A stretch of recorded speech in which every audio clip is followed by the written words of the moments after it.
We cannot ignore that technology has and will continue to become a major player in our creative expression. Often we can perceive that this is a negative thing. With the accessibility of AI that can write a song or a poem in seconds and design artwork, what does this mean for the future of creatives? I believe the best artistic creations will always come from feelings and emotions, from a place of empathy, truth and pain. It is, after all, called AI and not AE. That said, there are technologies that are helping creatives bring the essence of their understanding, truth and emotions in a song to the surface. And this is something that Howard Audio is currently at the forefront of in South Africa. Adam, Howard and I have been friends and colleagues for many, many years. And I have worked on substantial projects in his original studio, Howard Audio. And in the last couple of years, he's been mentioning his new dream. And his new dream has finally come to life in Studio Immersive. Adam is at the forefront in South Africa of Dolby Atmos, which is, as the words kind of suggest, Atmos, atmospheric, immersive, puts you in the middle of it. So immersive audio is how human beings actually listen to sound naturally. I mean, we've been listening in immersive audio since we were in the womb, actually. But like, for example, now, you know, there's so much information that's coming from behind me, audio-wise. You know, if you just do this sort of experiment that we used to do as kids, you know, you can hear how much that we actually hear all around us, and we hear through the skull. So we've always listened in immersive audio, and it's only until 150 years ago where we could actually record something. I think it was Bar Black Sheep, wasn't it? Recorded on a vinyl, and then it was replayed out of a you know, megaphone. That developed into having recorded music on tapes. Now I'm only going back 70 years. And how do we play back that? Well, we had a speaker, one speaker, mono. So that's how we listened to recorded music. I mean, otherwise you would have to go to a concert. And we've always listened in immersive audio. So straight from the word go, listening back to recorded music's always been so natural to have one speaker, but that's all we knew, so cool. I mean, the Beatles recorded in mono.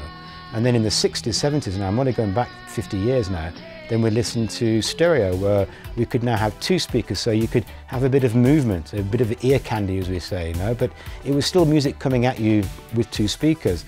Then in the 1980s, I'm only going back now 30 years or 40 years now, we had surround sound, 5.1, 1, 2, 3, 4, 5. So then we could hear sound behind us, which is pretty much what we listen to in cinemas still now.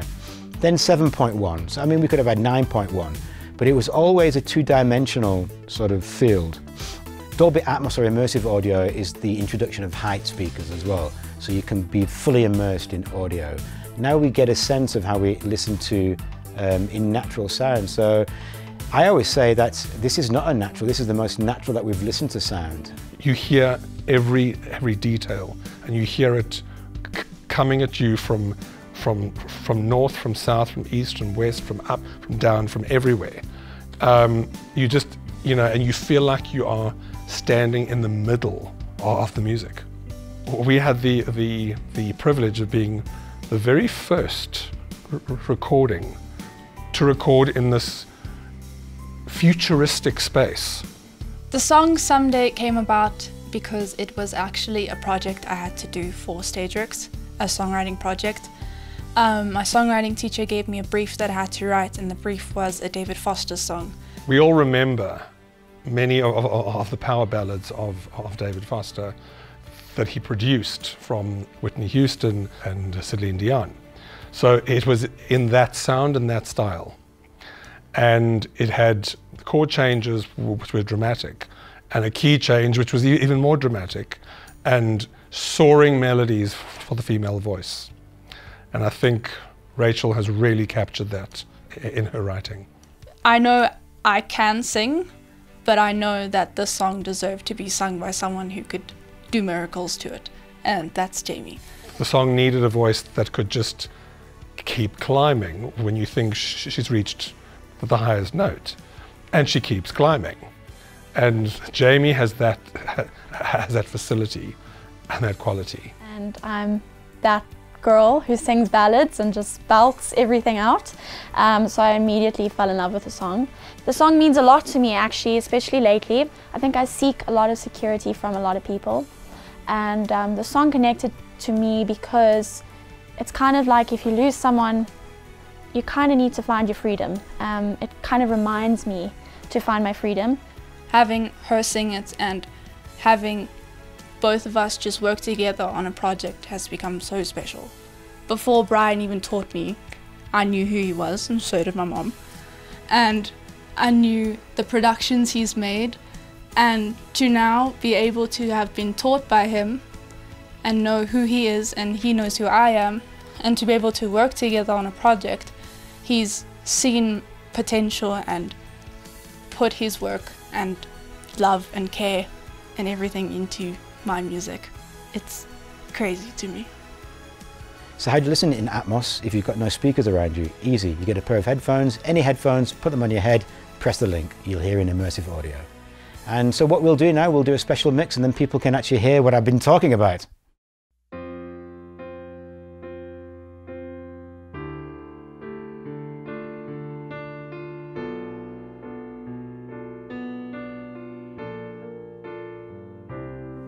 I didn't think that we would ever get this far away from sanity. And now I've lost a friend that I never had, 'cause that wasn't us at all. I guess I saw this coming, but I didn't think that it would ever be me. 'Cause my heart is yours, you're far away, and I know I should have seen. You should have warned me for the things that were coming my way, and they should have told me that you're the type to run away.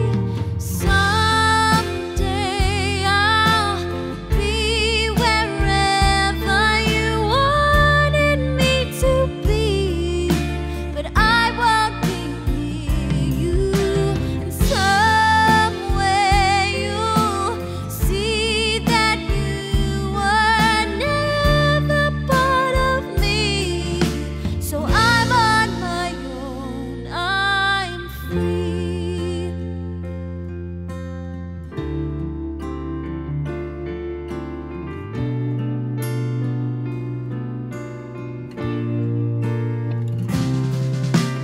Overthinking things you say while you sit and shout at me.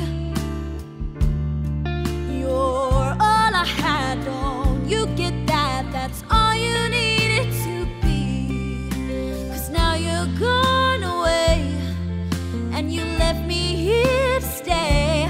Can you show me how to move on? 'Cause I just can't accept that. You should have warned me for the things that were coming my way, and I should have known that you're the type to